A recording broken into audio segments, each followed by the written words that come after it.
What's up everybody? Welcome to the Stocks channel. My name is Corey and today we had a relatively flat day in the stock market as we continue to see if this stock market correction is going to go deeper or are we going to start bouncing from here and break out of this downtrend. First up, let's take a look at the S&P 500 SPY ETF. So let's crack open this chart and see what's going on in the stock market today. Alright, so today on SPY we did go up 0.17%. And we did see SPY getting rejected at that resistance level above at 436. Now remember, we are already in a stock market correction and it's just a matter of how deep are we going to go. And right now we see the price action on SPY holding up above our support trend line and getting rejected at resistance.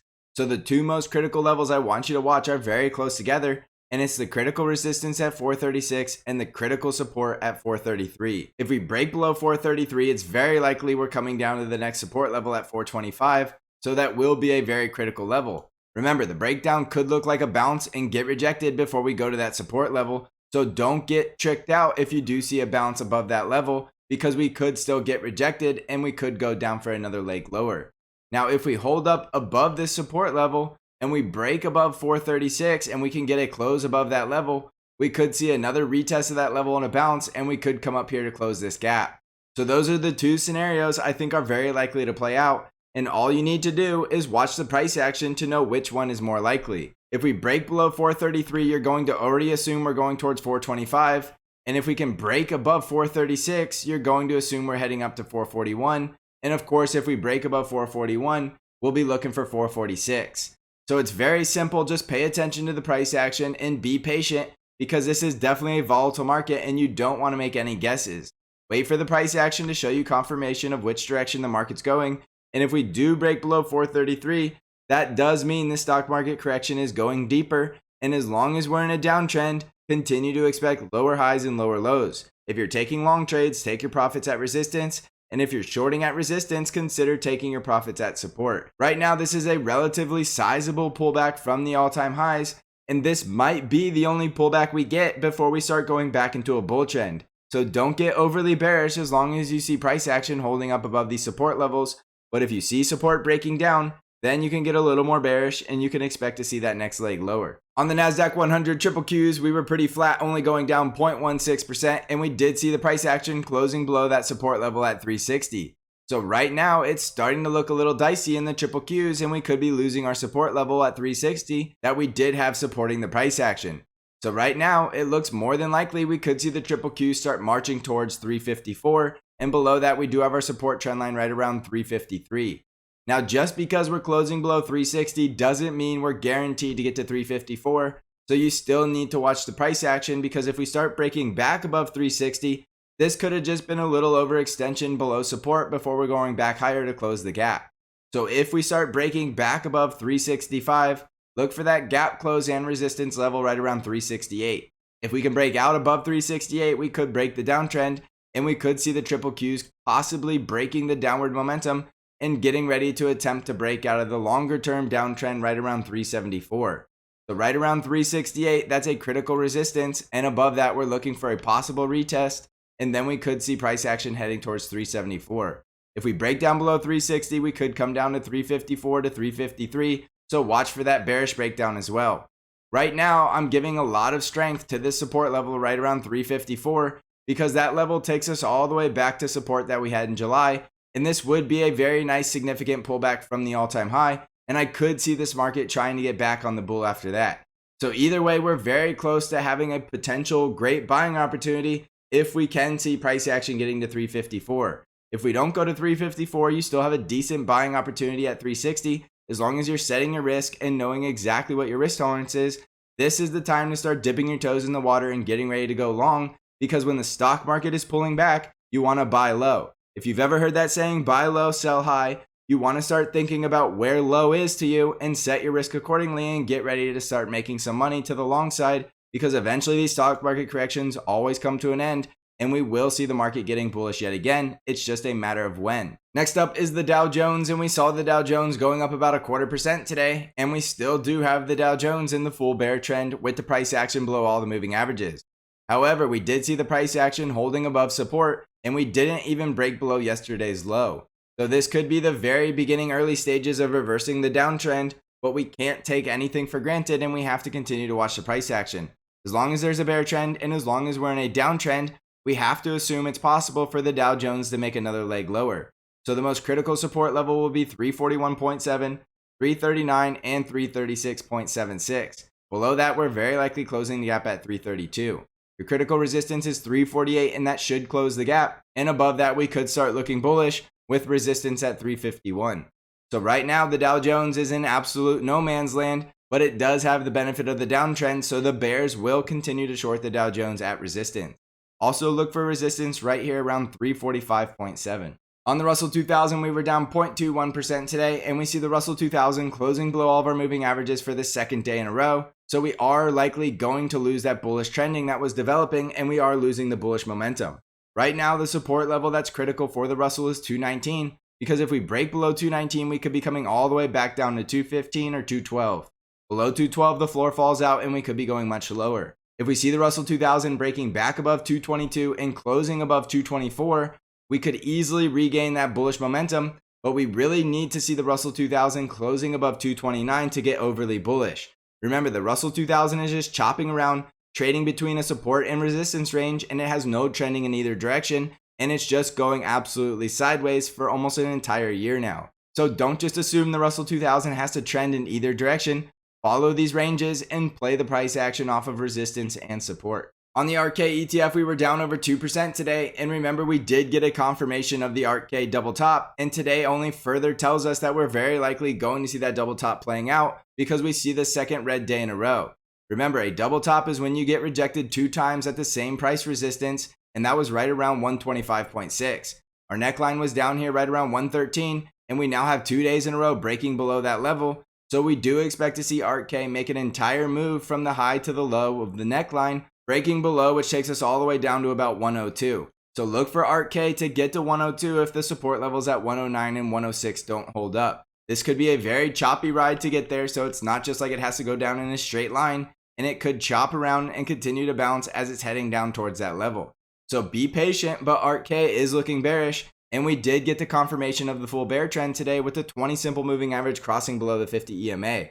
So ARKK is looking bearish, and any bounce from here should be considered a lower high and could be another shorting opportunity as we see ARKK heading lower, possibly down towards support at 102.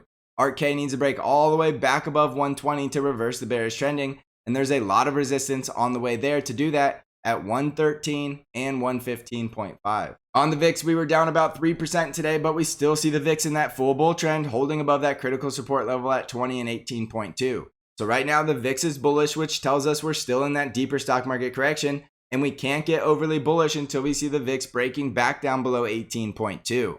So right now you need to be cautious because the VIX is telling you that volatility is still here, and we don't know when the volatility is going to leave. So you need to continue to watch the VIX levels at 20 and 18.2.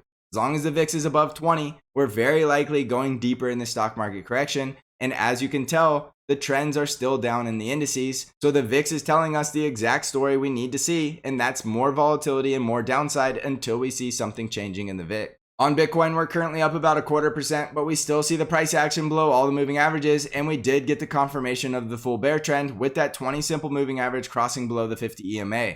So right now, if Bitcoin loses the support level at 40,500, we could very easily come back down to the support level at 37,500. Below that, look for a quick trip back to critical support at 30,000. Otherwise, we could bounce from here, and we need to see Bitcoin getting back above 45,000, breaking the high at 48,000, and then we could see Bitcoin getting back on the bull. So right now, Bitcoin could go either direction, but the trend is still downward, and we do have the benefit of the full bear trend. So don't get overly bullish on Bitcoin while it's in a full bear trend, but you can buy off support as long as you're waiting to make sure that the price action is bouncing off of those levels and those support levels are holding up. If we lose support, we could always see that waterfall wave of selling that is very common in the crypto space.